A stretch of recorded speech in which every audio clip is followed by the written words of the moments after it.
হজরত জিব্রাইল আলাহিসাল্লাম আল্লাহর নির্দেশক্রমে হজরত আদম আলাহিসাল্লামের ঘুমন্ত অবস্থায় তার নিকট আসলেন। এরপর কুদরতি কায়দায় হজরত আদম আলাহিসাল্লামের একখানি বাম পাজরের হাড় বের করে নিলেন। অতপর উক্ত হাড়ের উপর রক্তমাংস ও চামড়ার আদবন দিয়ে সজোরে ফুঁক দিলেন। হজরত জিব্রাইলের ফুঁকির সাথে সাথে উক্ত হাড়ি একজন নারীর আকৃতি ধারণ করল। এরপর হজরত জিব্রাইল আলাহিসাল্লাম আদম আলাহিসাল্লামকে ঘুম থেকে জাগ্রত করলেন।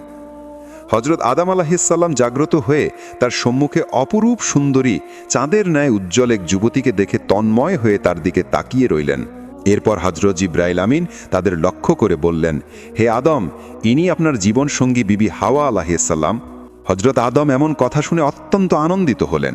তার প্রাণের মধ্যে যে অতৃপ্তি ছিল নিমেষের মধ্যেই তা দ্রবীভূত হয়ে গেল। হৃদয়ের মাঝে তার আনন্দ ছড়িয়ে পড়তে লাগল।